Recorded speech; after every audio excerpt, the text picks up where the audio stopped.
And it's been a really important shift. And I think for me as a pastor, like just trying to do good theology and biblical study and see that we have, we have a whole biblical story and faith tradition that is it's so pro-immigrant, you know, right. And it's unbelievable. I mean, you can start at Genesis with Abraham. I mean, Abraham's call and the blessing upon Abraham and his people was to be a blessing to the whole world.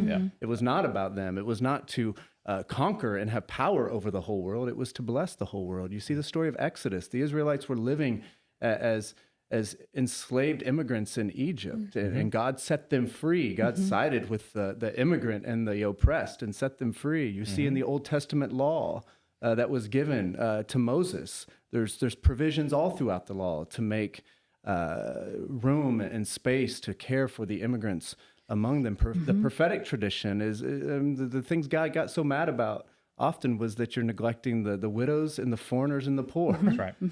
Jesus came in the prophetic tradition in a powerful way. Jesus' own birth story. I mean, you think about Jesus' own family had to flee his homeland as refugees. They took refuge. It's the literal words where refugee comes from, to flee to Egypt, to seek safety by flight. Yeah. And we think that we need to shut down refugee access to our country. I mean, it's just mind-boggling to me. And then obviously the story of Jesus is always, it's like everybody's pushed to the margins, taking those from the margins and putting them at the center of his life and ministry and work. We see it in Acts, the Holy Spirit. Willie James Jennings talks about widening circles of inclusion that we find in Acts. It's the Spirit constantly pushing people to the people they did not want to go to. Right.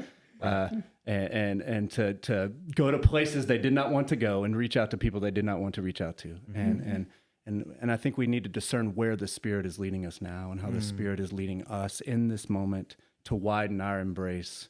And how do we go and reach out to those folks who are not, who are being demonized and vilified and just such unfair and really just frankly cruel ways right now. And so